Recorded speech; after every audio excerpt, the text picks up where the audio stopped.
Hi guys, வணக்கம். Welcome to MrsSamalayarai. நாம இன்னைக்கு பார்க்க போற ரெசிபி என்னன்னா ரொம்ப ஈஸியா ஒரு 10 நிமிஷத்துல செய்யக்கூடிய ஒரு ஸ்வீட் ரெசிபி தாங்க பார்க்க போறோம். ரவை பாயாசம்.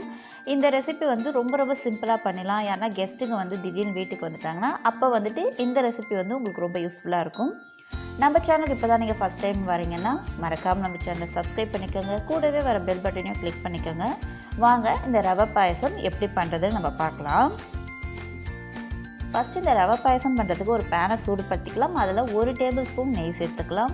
இந்த ரெசிபிக்கு வந்து வெறும் 1 டேபிள் ஸ்பூன் நெய்யே வந்து கரெக்டாக இருக்கும். இப்போ இந்த நெய் சூடான உடனே நான் வந்து ஒரு 10 போல் முந்திரி பருப்பு சேர்த்துக்கிறேன். முந்திரி பருப்பு வந்து உங்களுக்கு ரொம்ப பிடிக்கும்னா இன்னும் கூட கொஞ்சம் சேர்த்துக்கலாம். இப்போ இந்த முந்திரி வந்து நல்லா வறுபடட்டும். முந்திரி வந்துட்டு நல்லாவே வறுபட்டுடுச்சு. இப்போ இதை வந்து வேறு ஒரு பவுலுக்கு மாற்றிக்கலாம். இப்போ முந்திரியெல்லாம் வந்து ஒரு பவுலுக்கு மாற்றியாச்சு. அதே நெய்யில் வந்துட்டு ஒரு 1/4 கப் ரவை எடுத்துக்கலாம். இது வந்து ஒரு 3 டேபிள் ஸ்பூன் ரவை இருக்குங்க. இப்போ இதை சேர்த்துக்கலாம். சேர்த்துட்டு மிதமான சூட்லேயே இந்த ரவை வந்து நல்லா வாசம் வர அளவுக்கு ஒரு 2லேருந்து 3 நிமிஷம் வந்து நல்லா வந்து வறுத்து எடுத்துக்கலாம். ரவை வந்துட்டு நம்ம ஹை ஃப்ளேமில் வச்சு வறுத்தோன்னா சீக்கிரமாகவே கரைஞ்சி போயிடும். அதனால் நம்ம லோ ஃப்ளேம்லேயே வச்சு நல்லா வறுத்து எடுத்துக்கலாம். நல்லா வறுப்பட்டுச்சுன்னா நல்ல ஒரு வாசம் வருங்க. ரவையை வந்து நல்லாவே வறுத்தாச்சு. இப்போ வந்து இதை தனியாக எடுத்து வச்சுட்டு நான் வேறு ஒரு பேன் வச்சுருக்கேங்க.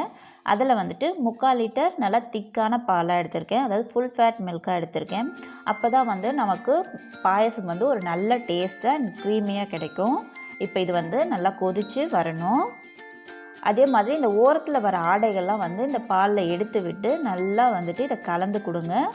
அதாவது பால் வந்து நம்ம கலந்து விடாமல் இருந்தால் அடிப்பிடிக்க ஆரம்பிச்சிடும். அதனால் கலந்து விட்டுக்கிட்டே இருக்கணும். பாருங்கள், நல்லாவே வந்து பால் கொதிக்க ஆரம்பிச்சிடுச்சு. இப்போது பால் நல்லாவே கொதிக்குது. இந்த ஸ்டேஜில் வந்துட்டு நம்ம வறுத்து வச்சுருக்கோம் இல்லையா ரவை, அதை வந்து சேர்த்துக்கலாம். ஸ்டவ்வை வந்து லோ ஃப்ளேம்லேயே வச்சுட்டு இந்த ரவையை சேர்த்துக்கோங்க, இல்லைனா கட்டிகள் வர ஆரம்பிச்சிடும். இப்போ வந்து இதை வந்துட்டு ஒரு 2லேருந்து 3 நிமிஷம் கைவிடாமல் நல்லா கலந்து விட்டுக்கிட்டே இருக்கலாம். நம்ம வந்து ஆல்ரெடி நல்லா ரவை வறுத்துட்டோம். அதனால் இது வந்து ஒரு 5 நிமிஷத்துக்குள்ளவே வந்து நல்லா ரவை வந்து நமக்கு வெந்துருங்க. இப்போ இதை நல்லா கலந்து விட்டதுக்கப்புறமா அப்படியே வந்து ஒரு 5 நிமிஷம் விட்டுடலாம். விட்டு அது நல்லா கொதித்து அந்த ரவையெல்லாம் நல்லா வெந்து வரணும். இப்போ ஒரு 5 நிமிஷம் இருக்குது. பாருங்கள், அந்த ரவையெல்லாம் நல்லாவே வெந்துடுச்சு நமக்கு. இப்போ இதை ஒரு வாட்டி நல்லா மிக்ஸ் பண்ணி விட்டுக்கலாம். விட்டதுக்கப்புறமா இப்போ ரவை வெந்துடுச்சு. அதனால் வந்து சுகர் சேர்த்துக்கலாம். நான் வந்து ஒரு 1/2 கப் சர்க்கரை சேர்த்துக்கிறேன். நீங்கள் இனிப்பு வந்து அதிகமாக சாப்பிடுவீங்கன்னா இன்னும் கூட கொஞ்சம் சர்க்கரை சேர்த்துக்கலாம். ஆனால் இந்த சர்க்கரையோட அளவே கரெக்டாக இருக்கும்.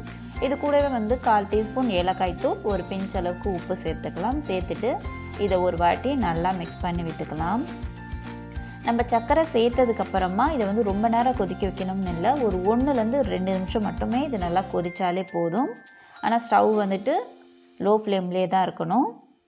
பாருங்கள், நல்லாவே வந்துட்டு ஒரு 2 நிமிஷம் ஆகிடுச்சு. நல்லா கொதிச்சிடுச்சு. இப்போ ஸ்டவ் ஆஃப் பண்ணிவிட்டு நம்ம வறுத்து வச்சுருக்கோம் இல்லையா முந்திரி பருப்பு, அதையும் வந்துட்டு சேர்த்துக்கலாம். சேர்த்துட்டு ஒரு வாட்டி நல்லா மிக்ஸ் பண்ணி விட்டுடலாம். சூப்பரான ரவை பாயாசம் அதுவும் சட்டுன்னு நமக்கு ரெடி ஆகிடுச்சு.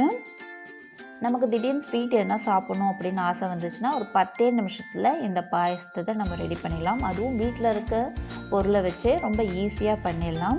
இந்த வீடியோ உங்களுக்கு பிடிச்சிருக்கும்னு நினைக்கிறேன். பிடிச்சிருந்தா மறக்காமல் நம்ம சேனலை சப்ஸ்கிரைப் பண்ணிக்கோங்க. கூடவே வர பெல் பட்டனையும் கிளிக் பண்ணிக்கோங்க. லைக் பண்ணுங்கள், கமெண்ட் பண்ணுங்கள், ஷேர் பண்ணுங்கள். தேங்க்ஸ் ஃபார் வாட்சிங்.